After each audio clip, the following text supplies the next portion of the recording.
तो आजकल हम चैट जीपीटी के बारे में, जेमिनाई मॉडल्स के बारे में बहुत सुनते हैं। पर क्या हमने कभी ऐसे सोचा है कि ये चैट जीपीटी मॉडल्स ट्रेन कैसे होते हैं?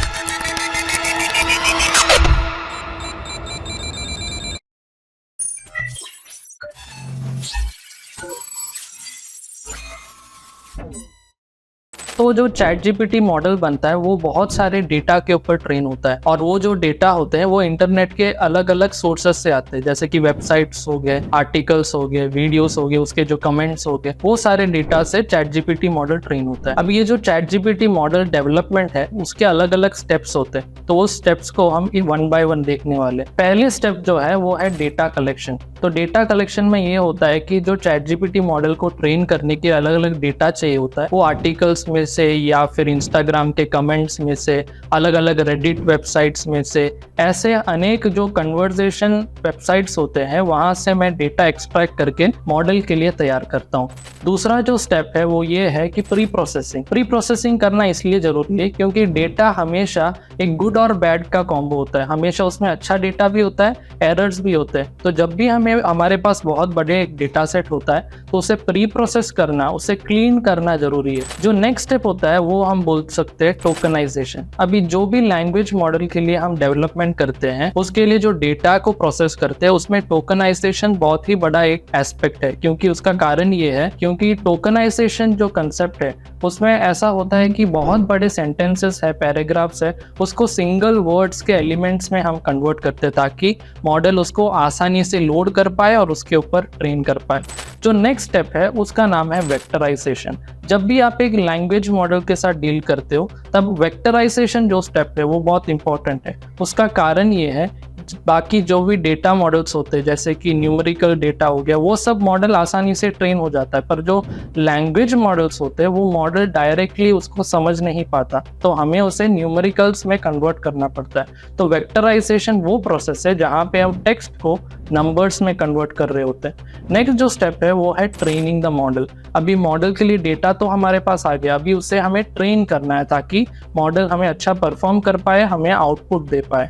नेक्स्ट जो स्टेप है उसको हम बोलते हैं फाइन ट्यूनिंग। अभी हमारे पास डेटा भी आ गया, मॉडल भी डेवलप हो गया, उसके ऊपर हमें हमारे प्रॉब्लम डेफिनेशन के हिसाब से फाइन ट्यून करना है। फिर नेक्स्ट स्टेप है मॉडल इवैल्यूएशन। जैसे हमारे पूरे मॉडल बन गया और हमारे प्रॉब्लम डेफिनेशन के हिसाब से हमने फाइन ट्यून कर दिया, अभी हमें करना इवैल्यूएशन कि मॉडल अच्छे से परफॉर्म कर रहा है कि नहीं। तो वो स्टेप को हम बोलते हैं मॉडल इवैल्यूएशन। वहाँ पे हम अलग अलग टेस्ट केसेस देते, अलग अलग टेस्टिंग फ्रेजेस देते ताकि हमें ऐसा पता चले कि मॉडल सही से काम कर रहा है कि नहीं। तो अभी तक हमने मॉडल के डेवलपमेंट प्रोसेस और उसकी इवैल्यूएशन को देखा। अभी हम देखेंगे कि उसमें जो मॉडल यूज़ किए वो कौन से मॉडल है, और वो मॉडल के बारे में जानने के लिए हमें जानना ये ज़रूरी है कि वो उसमें रिसर्च पेपर कौन से रेफर किया गया था। तो ये रिसर्च पेपर का नाम है attention is all you need, और ये जो रिसर्च पेपर है वो गूगल द्वारा 2017 में पब्लिश किया गया था। और उनके जो रिसर्चर्स थे उन्होंने ये पब्लिश किया कि ये जो ट्रांसफॉर्मर है वो एक नए आर्किटेक्चर को उन्होंने इंट्रोड्यूस किया, और वो ट्रांसफॉर्मर आर्किटेक्चर के स्पेशलिटीज़ ये है कि ये ट्रांसफॉर्मर आर्किटेक्चर के पहले भी बहुत सारे ऐसे मॉडल्स थे, जैसे कि आप समझ सकते हो RNN थे, LSTM थे, GRU थे, पर उसमें कुछ शॉर्ट कमिंग्स थे, और उसी के वजह से गूगल के रिसर्चर्स ने नए एक आर्किटेक्चर को डेवलप किया जिसका नाम है ट्रांसफॉर्मर्स। और ट्रांसफॉर्मर्स का स्पेशलिटी ये है, तो ये जो RNN और LSTM के शॉर्ट कमिंग्स थे उसको ट्रांसफॉर्मर ने सॉल्व किया है। और उसका मेन कंसेप्ट जो है वो हम समझ सकते हैं सेल्फ अटेंशन या अटेंशन मैकेनिज्म। फॉर एग्जांपल आपको दो अटेंशन मैकेनिज्म को समझाने के लिए, फॉर एग्जांपल एक वर्ड है बैंक। वो जो बैंक वर्ड है वो मनी बैंक भी हो सकता है, रिवर बैंक भी हो सकता है। अब ये दोनों कंटेक्स्ट में बैंक का मतलब जो है वो थोड़ा सा डिफरेंट है, पर जब हम एक मॉडल को ट्रेन करते, जो हमने देखा था एक प्रोसेस वेक्टराइजेशन, जो नॉर्मल वेक्टराइजेशन मेथड से अगर हम करेंगे तो उसमें क्या होगा कि दोनों बैंक का मेथड एक जैसे दिखेंगे। तो उसके लिए हम क्या करते हैं कि सेल्फ अटेंशन मैकेनिज्म या अटेंशन मैकेनिज्म जिसको बोलते हैं, वो हर एक वर्ड को उसके प्रीसीडिंग और सक्सीडिंग वर्ड्स के साथ रिलेट कर देता है, और उसके वजह से वो हर एक वर्ड यूनिक मतलब से निकलता है। तो ट्रांसफॉर्मर मैकेनिज्म में ये सेल्फ अटेंशन बहुत ही ज़्यादा इंपॉर्टेंट है। और ये अटेंशन मैकेनिज्म के भी अलग अलग टाइप्स है, जैसे कि सेल्फ अटेंशन है, मल्टी हेड अटेंशन है।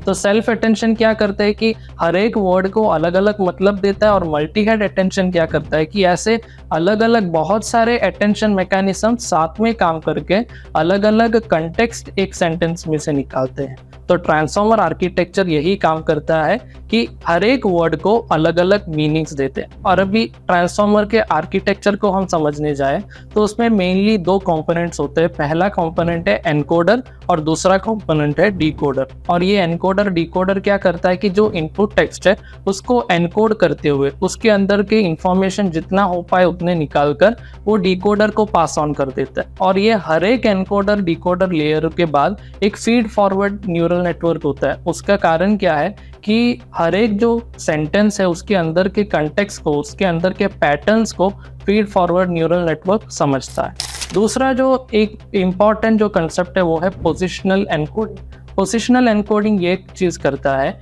कि हर एक वर्ड के वो पोजीशन पे होने का एक मतलब होता है। अलग अलग एग्जांपल्स हम उसके बारे में देख सकते हैं। तो ट्रांसफॉर्मर आर्किटेक्चर क्या करता है कि पोजीशन, हर एक वर्ड के पोजीशन के बेस में उसको एक एनकोडिंग दे देता है। तो ट्रांसफॉर्मर आर्किटेक्चर में हम इतने स्पेशलिटीज हम दे सकते हैं। और फिर दूसरे कंपोनेंट होता है लेयर नॉर्मलाइजेशन, अथवा हम बोल सकते हैं रेसिडुअल कनेक्शंस। ये क्या करता है कि पूरे मॉडल ट्रेनिंग में जो मॉडल के वेट्स ट्रांसफर होते हैं वो हमेशा स्टेबल रहे, ये वो टेक केयर करते हैं। फिर हम समझ सकते हैं ट्रेनिंग प्रोसेस। ये पूरा जो ट्रांसफॉर्मर मॉडल है वो भी एक training process through pass on होता है। जैसे कि हमने देखा मॉडल ट्रेनिंग होता है, तो ये मॉडल ट्रेनिंग के लिए बहुत सारे कंप्यूटेशनल यूनिट्स हमें लगते हैं, जीपीयूस लगते हैं, जहाँ तक भी आजकल लोग टीपीयूस तक यूज करते हैं। अभी हम देखेंगे कि ये ट्रांसफॉर्मर आर्किटेक्चर जो है उसका एडवांटेज क्या है। जैसे मैंने आपको एक एग्जांपल दिया, आरएनएन और एलएसटीएम जो थे वो सीक्वेंस में वर्ड बाय वर्ड वर्ड्स को प्रोसेस कर देते। उसमें क्या होता था कि ट्रेनिंग और इन्फरेंस दोनों में टाइम ज़्यादा लग जाता था। उसके वजह से जो मुझे आउटपुट चाहिए वो बहुत लेट हो जाता था। उसके कारण ट्रांसफॉर्मर ने पोजिशनल एनकोडिंग, सेल्फ अटेंशन, ये सारे कंसेप्ट्स को यूज़ करके वो जो टाइम लग रहा था उसको शॉर्टन कर दिया। नेक्स्ट जो शॉर्टकमिंग जो आरएनएन और एलएसटीएम का था वो ये था कि वो लॉन्ग जो कंटेक्स्ट थे, बहुत पहले जो हमने सेंटेंस में कुछ मेंशन किया होगा आइडियाज़ को, वो भूल जाते थे। पर ट्रांसफॉर्मर क्या करता है कि डायरेक्ट एक वर्ड से दूसरे वर्ड, भले वो कितने पैराग्राफ्स ऊपर भी उसको डिनोट किया गया हो, पर कनेक्शंस बना लेता था। तो ट्रांसफॉर्मर के एडवांटेजेस ये दोनों हैं। पहला है कि वो जो लॉन्ग सीक्वेंस को वो याद रख पाता है, दूसरा है पैरालाइजेशन। तो ये जो ट्रांसफॉर्मर आर्किटेक्चर है ये एनएलपी के डोमेन में बहुत बड़ा रिवोल्यूशन लेके आया था। जैसे कि आपको एक एग्जांपल दूं तो बहुत सारे मॉडल्स ये जो रिवोल्यूशन के बाद ही आया है, जैसे कि BERT मॉडल है, GPT-3 मॉडल है, उसके बाद जो ChatGPT का जो रिवोल्यूशन है GPT 4.0, ये सारे मॉडल्स ये ट्रांसफॉर्मर आर्किटेक्चर के ऊपर बेस्ड है। और ऐसे ट्रांसफॉर्मर आर्किटेक्चर के बेस और भी मॉडल्स अभी डेवलप हो रहे हैं। तो आज के इस वीडियो में हमने ये समझा कि ChatGPT वर्क कैसे करता है और उसका ट्रेनिंग कैसे होता है, और ट्रांसफॉर्मर आर्किटेक्चर को एज एन ओवरव्यू हमने समझा। आने वाले वीडियोस में हम और डिटेल में देखेंगे कि ट्रांसफॉर्मर के एक एक जो कंपोनेंट है वो कैसे काम करते हैं, उसके मैथमेटिकल बेस क्या है, उसके ग्राफिकल इंट्यूशन क्या है, वो सब हम आने वाले वीडियो में एक एक करके देखेंगे। तो अगर आपको ये वीडियो अच्छा लगा हो तो इस वीडियो को लाइक करिए, शेयर करिए और इस पर कमेंट करिए, और ऐसे ही इंफॉर्मेटिव वीडियोस के लिए आप सब्सक्राइब कीजिए। Thanks for watching.